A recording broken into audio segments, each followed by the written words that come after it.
What's up guys, QAJ3 Austin here, and welcome to my very late review of 24 Legacy. I apologize for how long it's been since my last video. It's a mix between laziness and real life commitments.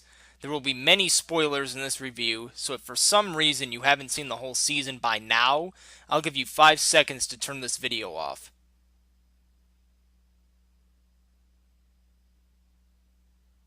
So let's get right into the review. Storyline. 6 months prior to the start of this season, Army Ranger Eric Carter led a team in Yemen to kill terrorist Ibrahim bin-Khalid. Now, bin-Khalid's followers are searching for a flash drive, which they know somebody from Eric's team stole from bin-Khalid's compound, that contains activation codes for sleeper cells around the United States.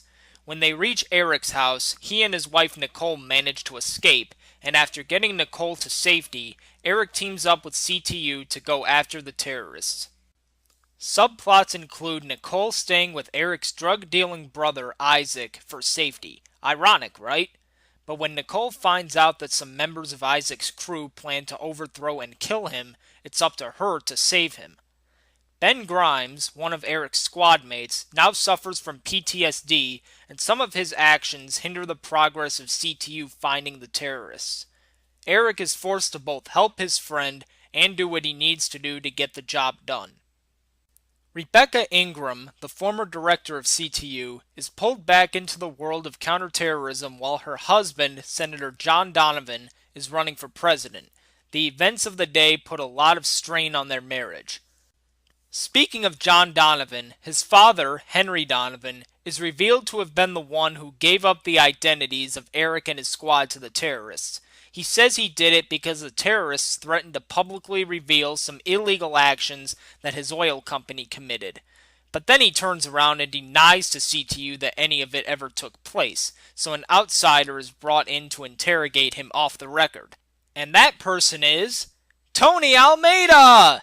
More on him later.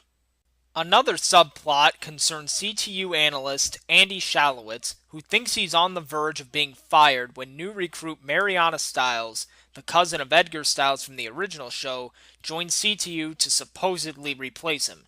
This only adds to Andy's bad fortune because his boyfriend, CTU Field Ops Director Thomas Locke, recently broke up with him. Tension and awkwardness arise when they still have to work together to stop the terrorists. One of the terrorists, a high school student named Amira Dudayev, begins to question her morals and whether she can go through with the attack that she and her brother, Kassan, are planning. Things are complicated further when their father shows up and finds out about their plan. Near the end of the season, it's revealed that Rebecca Ingram and Donald Sims, the Director of National Intelligence, had taken part in kidnapping the daughter of one of the terrorists, Asim Nasiri, to use as leverage. However, the ramifications of this soon come back to bite Donald and Rebecca. The lead terrorist, Jadallah bin-Khalid, struggles to live up to his father's legacy, having only taken up his father's cause after his death. Or so he thinks. It's revealed near the end of the season that Ibrahim bin-Khalid actually survived the assault on his compound by Eric Carter and his team before the season began. Which brings me to one of my biggest criticisms about this season. Many elements of it are taken right from Season 1 of the original show. That season also involved children of a terrorist seeking revenge for their father's death that the main character supposedly killed, only for the father to be revealed as still alive after all. Also in both cases, the family of the main character is kidnapped and used as leverage. So in many ways, 24 Legacy feels like a remake of Season 1 of the original 24. Some may see this as an homage, but I tend to think of it as a lack of creativity.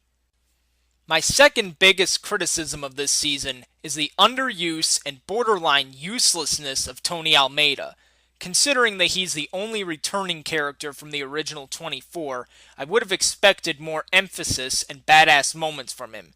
He didn't even show up until halfway through the season, and when he did show up, he was like a ghost of the Tony we knew from CTU all those years ago. He's now a mercenary whose loyalty doesn't even lie with America anymore.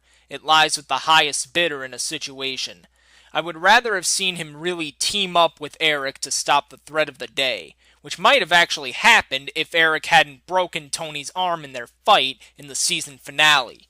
I know I've been bitching about a lot here, so let's move on to what I believe is the true strength of this series, the acting. Special praise goes to Corey Hawkins, Miranda Otto, Anna Diop, and Ashley Thomas, who played Eric, Rebecca, Nicole, and Isaac respectively. The interactions between their characters were very genuine and highlighted each actor's diverse capabilities. Everyone else in the main cast did a great job too, but there's one scene I want to talk about that made me cringe. In episode 9, Eric and CTU found a woman named Jennifer Marshall tied up in her basement with a bomb strapped to her chest. Holy hell was this woman annoying. I'm guessing the script called for her to just scream and fidget constantly, but the actress did it in the worst way possible.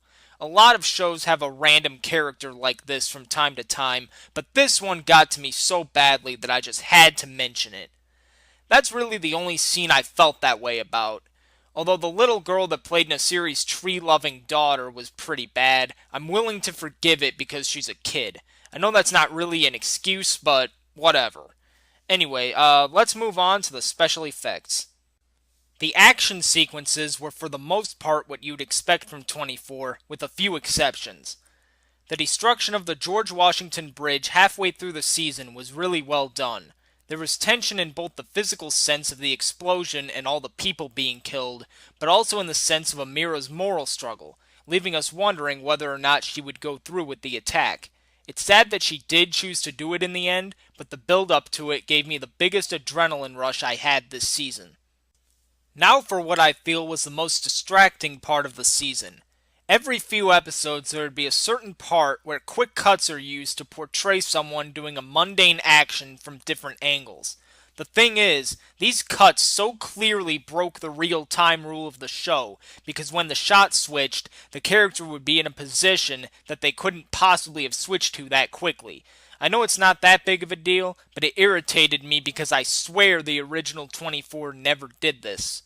Some of the scenes I'm talking about include when Ben Grimes is taking the lockbox out of the wall in the premiere, when Eric is loading his machine gun in episode 6, and when Eric was in the safe house turning off lights in the finale. Oh, and while I'm at it, how the hell did they get the clock wrong? Seriously, for the first time in 24's history, the on-screen clock was blatantly wrong. In the first episode, when it should have said about 12:45 or so, it said 12:30. I couldn't believe they did that, and in some ways it was a sign of things to come, since I feel the editing in this season was just overall lazier than the original show. I guess I should also talk about how in episode 4, they used footage of an actual terrorist attack to represent a fictional attack done by bin-khalid's people. Yeah, that really was not a good move. If they really felt the need to show something, they should have filmed their own scene. I know they said it would be removed on the home media release, which by the way still hasn't been released in the US, but I'm curious to see how exactly they'll address it. So in conclusion, I'm going to give 24 Legacy a 7 out of 10. It was a season filled with ups and downs. I really liked the character of Eric Carter, and I felt Corey Hawkins did a damn good job taking over the franchise from Kiefer Sutherland. But at the same time, most of the plot felt kind of worn down and been there done that, especially since many elements were rehashed from season 1 of the original show. Still, it's a damn shame that we'll never get to see the future adventures of Eric Carter, since 24 Legacy has officially been cancelled. With the ratings as low as they were, averaging between 3 to 3.5 million per episode, I guess the cancellation is no surprise, but I still wish Fox had given this show a second chance. I think it definitely deserved it. Despite this, Fox has stated that they're working on a new spin-off of 24, which will be anthology-based. Honestly, unless they bring back either Jack Bauer or Eric Carter, I don't think they should bother. But either way, I'll check it out whenever it airs. So thank you all for listening to this review. I do have a couple more reviews that I'm working on right now, and I know I still have to do the Tomb Raider Legend Let's Play. I'll give more updates on those at a later date. If you want, you can follow me on Facebook and Twitter. I'll leave the links to those in the description. So please like, comment, and subscribe, and I'll see you in my next video. So until then, peace out.